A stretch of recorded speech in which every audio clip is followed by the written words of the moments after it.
Ciao a tutti, benvenuti a questa nuova chiacchierata con Michele Putrino. Ciao Michele. Ciao Serena, buongiorno. Eccoci qua di nuovo, Michele, a farci le nostre chiacchierate così che già le facciamo prima di andare in onda e insomma le continuiamo poi in onda anche per tutti i nostri amici che ci ascoltano.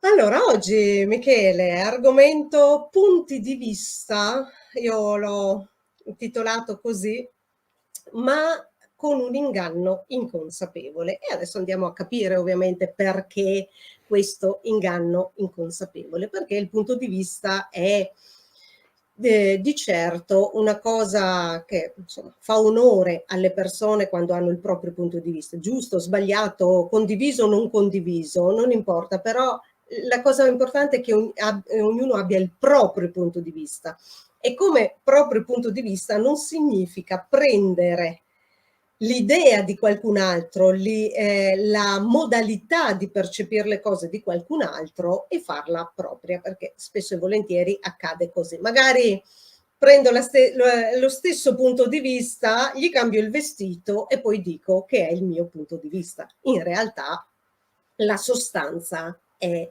la stessa e questo l'abbiamo visto tantissimo, soprattutto vabbè, diciamo soprattutto nell'ultimo periodo, ma in realtà forse perché è più percepito, perché secondo me non è che sia venuto fuori in questo periodo, in cui vediamo spesso anche, faccio l'esempio, però non è questo su tutti, però informazione e controinformazione. Spesso e volentieri sono entrambi sulla stessa frequenza d'onda, cambiano il vestito, come dicevo, ma la sostanza è la stessa. Cambiano la scatola, ma la sostanza è la stessa.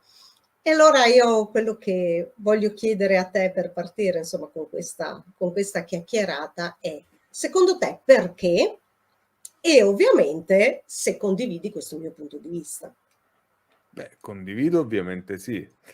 Il perché, quindi passo subito alla seconda parte. È assolutamente vero perché è così come hai detto tu, alla fine se andiamo a guardare molti anche della cosiddetta controinformazione non fanno altro che rifare la stessa identica cosa del mondo del mainstream, del cosiddetto mainstream, semplicemente con polarità invertita, tutto qua. Cioè quindi che il mainstream considera bene la controinformazione considera male, e ciò che il mainstream considera male la controinformazione considera bene, proprio con un contro, cioè quindi proprio si tratta molto spesso semplicemente con un ribaltare la situazione. Ovviamente non è sempre così, non è che diciamo che è sempre così, che tutta la controinformazione è così, ci mancherebbe altro. Però tendenzialmente c'è questa tendenza e il motivo è abbastanza semplice, perché non c'è una vera filosofia di vita di fondo. Ci si limita a fare i bastion contrari. Perché magari fa parte della propria natura, perché si è ribelli per natura, che va benissimo. Il problema è che tutta questa ribellione di natura deve poi essere portata avanti da qualcos'altro, deve avere un fondo più forte, delle fondamenta più solide, che non ci sono. Quindi di conseguenza, essendo soltanto io di natura, no, uno che va contro, un ribelle, vedo il potere, vado contro il potere, però tout court. Quindi vado a considerare il potere male solo perché è potere. Ok? Che ci sta, per carità, perché a molti non piace essere governati, però non posso dire che il potere è una cosa che non appartiene a questo mondo, perché appartiene, è un dato di fatto. Ne abbiamo parlato delle volte anche con te, anche nei gruppi, nei piccoli gruppi primordiali degli uomini, dei cosiddetti cacciatori raccoglitori, oppure anche tra gli animali, c'è sempre il potere. Guardate un branco di lupi, c'è il capobranco, come nelle scimmie, è uguale, qualsiasi tipo di scimmie, tranne i bonobo, che è una cosa a parte. Se voi possiamo pure, magari ne parleremo un'altra volta, però C'è una cosa abbastanza significativa sul fatto che i due specie di scimmie più vicine a noi sono gli scimpanzé e i bonobo, che sono esattamente l'uno opposto dall'altro, e noi stiamo attraversando quella fase un po' da società degli scimpanzé a quelle dei bonobo, però è una storia lunga, ne parleremo magari un altro. Infatti ne parleremo volentierissimo, così anche i nostri amici magari capiscono la differenza. Visto che ci dicono derivate dalle scimmie, ok, ma da quali? Aspetta. No, ma è molto interessante perché rappresenta molto la nostra società attuale. Comunque, sarebbe lunga da discutere adesso. Però quello che possiamo dire in questo momento è che in tutti i gruppi animali, c'è sempre un capo poi, c'è un vicecapo, c'è addirittura una gerarchia abbastanza forte, che poi magari cambia, può cambiare, no? Durante il corso della vita di dei vari branchi, dei vari gruppi animali, chiamiamoli così, che rende meglio l'idea. Però il potere c'è, non è inutile girarci intorno, addirittura poi tra gruppi si creano anche delle gerarchie per il territorio e così via. Tutte cose che facciamo pure noi umani. Quindi è già innaturale invece dire che questo non è naturale. Cioè, scusate il gioco di parole, ma è così. Ma scusa Michele, io insomma che mi occupo di altre cose, però abbiamo scoperto, ovviamente chiacchierando insieme io e te, che in realtà sono due modi diciamo, di spiegare le cose, ma che alla fine la sostanza è la stessa. Ma quelli che, per esempio, no? Quelli che io definisco, concedimi il termine, me lo concederanno anche i nostri amici, peace and love, ok? E quindi tutto è uno, tutto è bello, anch'io condivido che tutto è uno, però poi bisogna contestualizzarlo su questo piano di esistenza. Però ricordiamoci che anche nella spiritualità ci sono le gerarchie. C'è Dio, ci sono i serafini, ci sono i cherubini, ci sono gli arcangeli, ci sono gli angeli. Allora, quelle gerarchie vanno bene, quindi vuol dire che c'è una gerarchia di potere, mentre se parliamo invece di qualcosa che riguarda la materia, ricordiamoci che noi, per quanto anime, siamo incarnati in un mondo materiale. Quindi questi aspetti, ovviamente, visti da questo punto di vista, invece non vanno bene. Allora, Ma le gerarchie esistono, ognuno ha un proprio ruolo nella vita, come dicevi tu, come nel branco, anche nel branco c'è il capobranco, c'è il vice capobranco e poi ci sono gli altri, no? Ecco, e c'è questo aspetto che se è una gerarchia spirituale va bene, se è una gerarchia, diciamo, terrena, chiamiamola così, o terricola, come dice qualcuno, però terrena, allora non va più bene.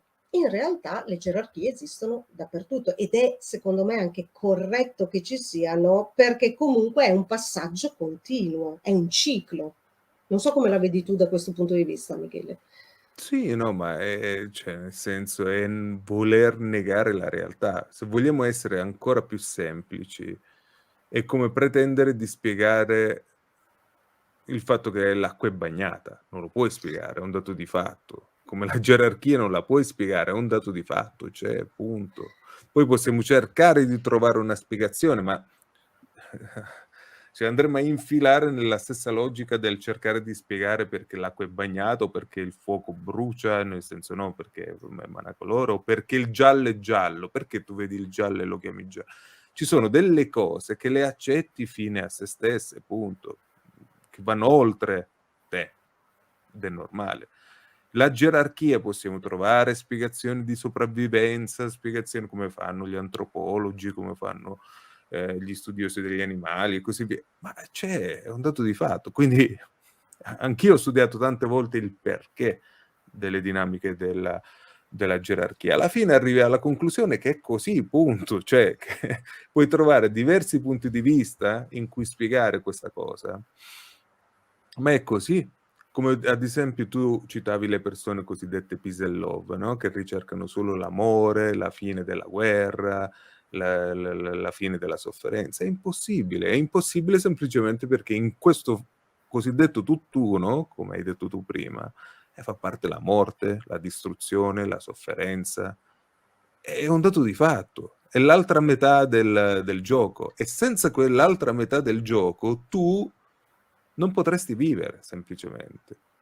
Non c'è niente Ma la da... ricerca anche del peace and love, scusate, adesso utilizzo questi due termini, però insomma senza ovviamente, senza offesa a nessuno, nel senso è giusto per comprenderci, perché arriva subito alla mente l'immagine.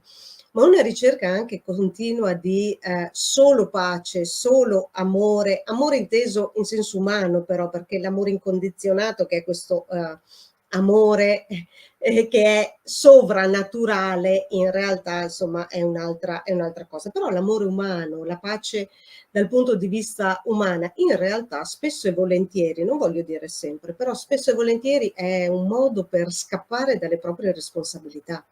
Cioè non voglio combattere, non voglio prendermi la responsabilità non voglio essere accusato di. Fuori onda noi parlavamo anche del discorso, Michele, di essere, tra virgolette, in grado anche di uccidere un'altra persona, però ovviamente adesso non stiamo incitando all'omicidio, perché lo diciamo perché è importantissimo fare la premessa, ok? Perché Ci si parlava mancherebbe ovviamente altro. di casi molto, molto particolari, però è il discorso proprio, oppure no, io non voglio che mi si dia la colpa di. E quindi il fatto di dire posso sbagliare, posso essere incolpato, posso cadere, posso farmi del male, tutto questo viene ovviamente, come posso dire, rifiutato. E quindi le persone cercano la scusa della pace e dell'amore, insomma così, spero che comunque i nostri ascoltatori non fraintendano le due parole che utilizzo, proprio per evitare le proprie responsabilità. Mi spiego.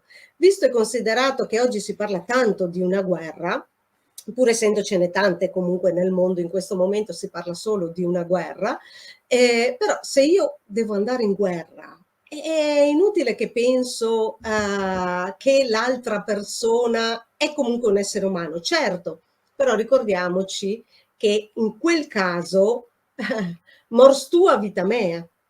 Se siamo in grado di essere entrambi in grado di guardarci negli occhi e non combattere come fanno i grandissimi guerrieri spirituali, che alla fine combattono senza combattere, ma una guerra fisica non è così. Ma guarda Serena, cioè è il voler negare la realtà, altrimenti, no? Cioè la vita è così, è sempre lì, sempre il discorso dell'acqua, del fuoco, della terra, no? Che è asciutta.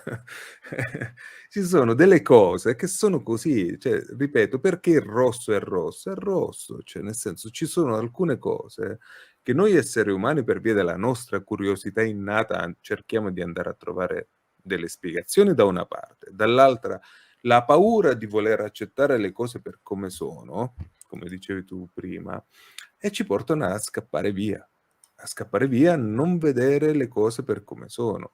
Però poi si crea un fenomeno strano, che è un po' come il bambino che ha paura di lanciarsi, no? Per esempio da uno scoglio al mare, o di fare una capriò. È terrorizzato. E di solito perché è terrorizzato? Per sua natura? No, perché di solito ha dei genitori iperpaurosi. E che hanno dei genitori coraggiosi, che si lanciano, che fanno le cose, e in genere poi hanno dei figli che non vedono nessun problema nell'agire in maniera forte, no? E tutto questo quindi cosa ci fa capire? Ci fa capire che tutta questa visione distorta che ha l'uomo oggi, come dicevi tu, di non voler assumere la responsabilità anche di guardare la realtà in faccia, è dovuta ad una visione del mondo che ci è stata inculcata, che è quella dettata dalla paura, dall'avere paura sempre in continuazione. Perché? Perché se tu hai paura, se ti viene inculcata la paura, tu hai il controllo sulla persona che ha la paura. Come si tiene a bado un cane, ad esempio, no? Come si ammaestra? Con la paura. quindi spaventandolo, facendogli capire che più in là non deve andare perché altrimenti riceve le botte o non riceve da mangiare e così via. È la stessa cosa. Perché altrimenti noi in maniera innata avremmo il coraggio di agire e di prendere la vita per quella che è, di accettarla, il famoso dire di sì, no? Che diceva Zarathustra, che dicevano gli stoici ovviamente.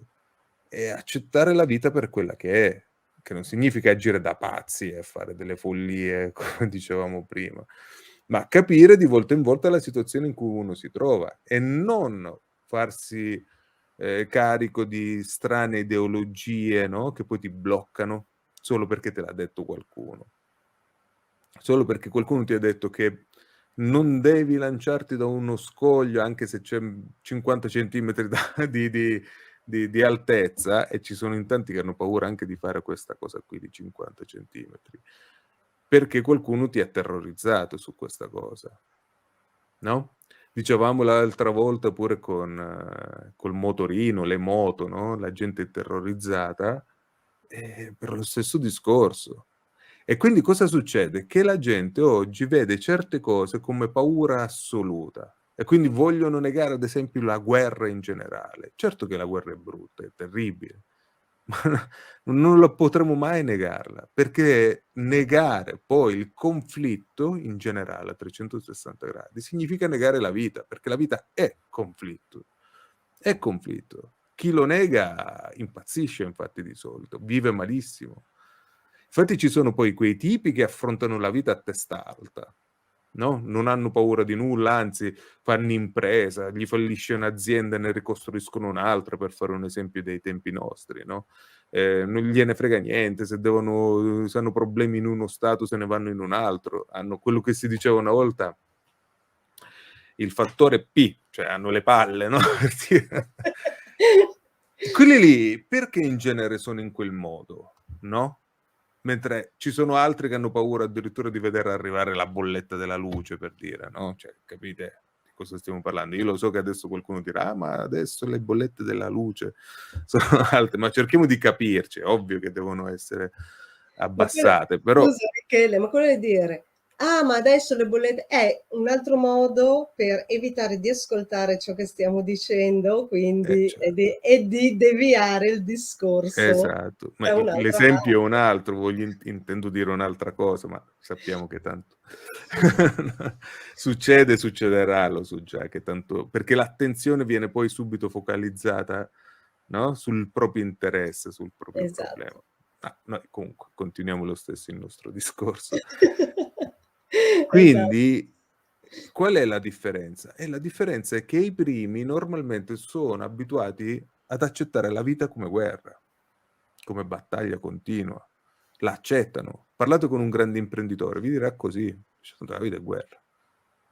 Cioè il motivo per cui agiscono in quel modo è dovuto a questo: accettare o no che la vita sia un campo di battaglia. Capite? Non è differenza da poco, ti spacca in due l'esistenza. Mentre se tu dici: "No, io ricerco la pace, il benessere, l'amore", nel senso, come dicevamo prima, nel senso basso del termine, di questi termini, è normale che poi ti chiuderai sempre di più in te stessa. Tu hai detto il termine conflitto, che è un termine che a me sta particolarmente a cuore, perché il termine conflitto in realtà noi lo possiamo vedere in 2 modi. E quindi conflitto intanto intende sempre che ci sia qualcosa, io dico sempre, che muove gli animi. Ecco, diciamo così. Però deriva da confliggere, che e dipende se questo conflitto, questo cioè queste 2 parti che non sono d'accordo, diciamo così, lo portano verso uno scontro o verso un incontro. E il conflitto è sia scontro che incontro.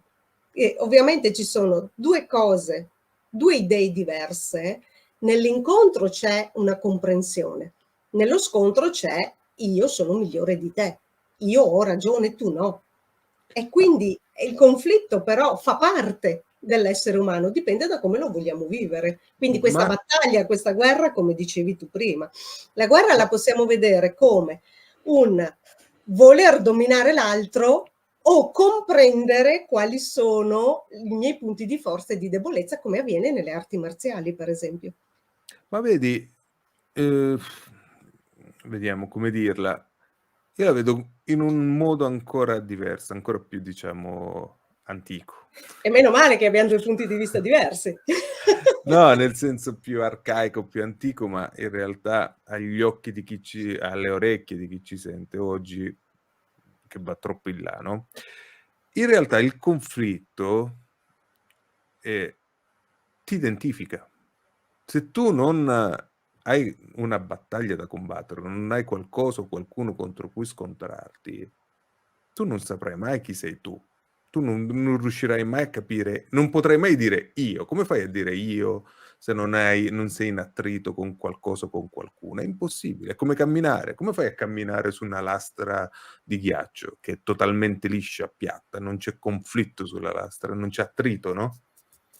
Quindi non riesci nemmeno a camminare, perché quindi non puoi identificare nemmeno le tue gambe, la tua forza, i tuoi muscoli. Non identifichi te. Quando invece cammini su un terreno scabro, no? Quindi bello, bello ruvido, e lì la senti, ti senti tu. È proprio l'attrito, è proprio lo scontro col terreno che ti fa sentire vivo. Quindi non è un caso che la gente cerca il conflitto. Quando qualcuno provoca pure qualcun altro così, fine a se stesso, dice: "Ma che testa di minchia, ma perché va a fare così?" No? In realtà è un'esigenza psicologica esistenziale forte, perché ha bisogno di identificare se stesso. Perché in genere il conflitto così tout court, fine a se stesso, provocatorio, lo fa chi, ad esempio, si trova in difficoltà economiche, no? O ha un periodo di smarrimento. Fateci caso, avviene sempre che si incazza, diciamo, è nervoso perché ha problemi. Quel nervosismo nasce dall'esigenza di trovare un'identificazione di sé, per dire io sono. Quindi per farlo lo faccio col metodo più primordiale che ho, insultare qualcuno. Perché insultando qualcuno io mi sento vivo, io ci sono, si crea la mia presenza.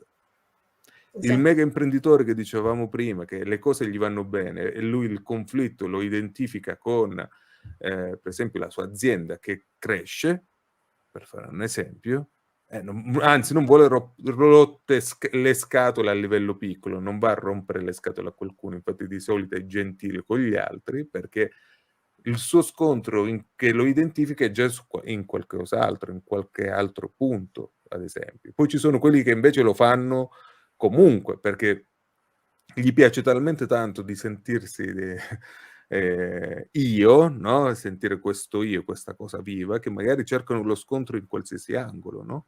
Ma cer tendenzialmente non c'è quell'aggressività che invece c'è in chi è disperato, quindi deve cercarlo in qualsiasi modo.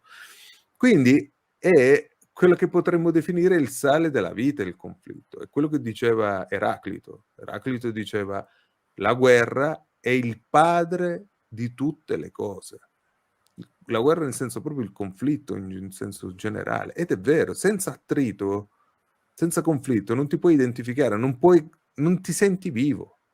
Non ti senti perché le è un po' scusa, come quando tu fai una competizione sportiva. Cosa la stavo fai, per da dire quello. solo? Esatto. Ah, okay, ti ho anticipato, scusa. Infatti perché quando stavo proprio a dire questo, perché quando fai dello sport, se sei in competizione con gli altri ti senti vivo, rispetto a quando vai a correre, ad esempio, fai sport da solo, no, oppure se lo fai da solo hai bisogno di migliorarti, no, di guardare l'orologio e scendere sotto il minuto, è in guerra con te stesso in quel caso, no, è sempre guerra. È sempre perché hai bisogno di identificarti e di sentire l'attrito contro il mondo, perché la vita è così, è attrito. Infatti Wittgenstein, un grande filosofo del Novecento, diceva: siamo finiti su una lastra liscia e non riusciamo più a sentirci vivi. Abbiamo bisogno, no? di attrito per tornare a sentirci vivi. Ed è così, signori, è così. Il problema è che ci sono molte filosofie, molte religioni, per non dire la maggioranza, che dominano oggi il mondo, che ti dicono esattamente il contrario. Poi c'è un modo intelligente di farlo e un modo stupido, e questo è un altro paio di maniche, ovviamente. Però la base è quella.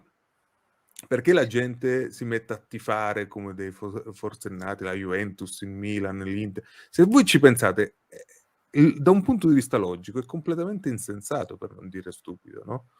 Cioè, dico, io che sono noi del Milan. Noi, quando è che hai comprato sta squadra? Cioè, quando è che da quando hai iniziato a giocare o comprato la squadra?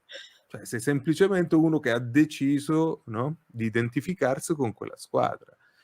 Ma vista da quest'altro punto di vista, invece, che abbiamo detto adesso, invece è profondamente sensato e per nulla stupido, perché ho bisogno di identificarmi con qualcosa per provocare il conflitto, lo scontro, per sentirmi vivo in quel momento. Come vedete, se ritiriamo fuori dei principi base che un tempo si conoscevano bene, vi ripeto, concetti che diceva Eraclito, concetti ripetuti dagli stoici, concetti ripresi da Nietzsche nell'Ottocento, quindi sì, l'umanità queste cose le conosce da tempo, solo che la filosofia dominante, chiamiamolo così, la filosofia mentale che circola nella testa di tutti, che regna oggi, è talmente opposta a questa visione che provoca un malessere interiore. Perché? Perché rifiuta il conflitto. Rifiuta il conflitto. E questo è il problema di noi moderni. Non a caso oggi il problema principale è il malessere esistenziale di tutti. Perché non hai conflitti. Perché quello che vive magari, che ne so, il criminale, fateci caso, il criminale non ha problemi psicologici, cioè nel senso, adesso se ci sente qualche criminologo dice, ma Sì, sì, beh. no. Però non sta, cioè non ha problemi esistenziali normalmente il criminale, no? Può avere problemi di altro tipo, ma non esistenziale, il malessere, no? Tutte queste cose qui. Ve lo siete mai chiesti il perché? Perché se uno entra in un carcere, vediamo i carceri, la gente è viva, ci fate caso, no? Cioè, anzi, pure troppo, no? Direbbe un secondino. Ma qualcuno si è mai chiesto il perché? No. Ti dicono, banalizzano dicendo, vabbè, sono degli animali, sono, no, delle bestie. No, sono esseri umani. Perché si sentono vivi nonostante quel tipo di vita? Perché vivono in conflitto. Capite? Io adesso sto portando l'esempio estremo, naturalmente, no? Ma per capirci. Perché invece la signora ricca, miliardaria, eccetera, eccetera, che ha tutto, ville, yacht, si ammazza di antidepressivi e va dallo psicanalista, eccetera? Perché vive senza conflitti. Come vedete, il principio è molto semplice. Molto semplice. E la stessa cosa, nel mezzo di questi due estremi, ovviamente, ci siamo tutti noi, che però non vivendo di veri conflitti, anzi addirittura rifiutandoli i conflitti, viviamo col malessere esistenziale, ed è lì che poi ci spaventa qualsiasi cosa, è come il callo poi, no? Uno che non ha i calli alle mani, come non ce l'ho io, perché facendo lo scrittore, però uno che ha i calli, ecco, un contadino non si fa male se utilizza la zappa per una giornata intera. Se la prendo io, ed è una mia mancanza, cioè, e bisogna dirlo, dopo 10 minuti avrò le mani a pezzi piene di sangue. È lo stesso discorso, bisogna, se tu ti fai il callo al conflitto, inizi ad accettarlo, poi appunto inizi a creare dei calli interiori, no? Cioè, inizi a reggerli, anzi, e poi inizi a sentirne il bisogno. Se tu hai sempre rifiutato per tutta la vita il conflitto, il primo che ti arriva ti ammazza, come nel caso di chi non ha i calli alle mani, si fa subito a pezzi la pelle, no? È lo stesso meccanismo. Solo che fare questo salto, Serena, fare questo salto è difficile per le persone, perché il primo colpo lo dovranno prendere. primo male alle mani dovranno averlo, e quello lì tante volte spaventa, la maggior parte delle volte spaventa. In pochi capiscono che devono crearsi il callo, devono, no? Quindi stiamo parlando di un cambiamento di esistenza, di visione del mondo completamente opposta a quello in cui ci troviamo tutti noi oggi. Infatti. Allora Michele, io in conclusione voglio riportare per l'ennesima volta un detto arabo che io riporto spesso nei miei libri, ma anche ovviamente nei miei video, nelle mie conferenze, e che si adatta molto a quella lastra di ghiaccio di cui tu parlavi prima, la mancanza di attrito, che è probabilmente, insomma, lo conoscerai, i nostri ascoltatori lo conosceranno, che è uomini forti creano tempi, oddio, non so il termine, adesso non mi ricordo il termine, comunque tempi buoni, ok?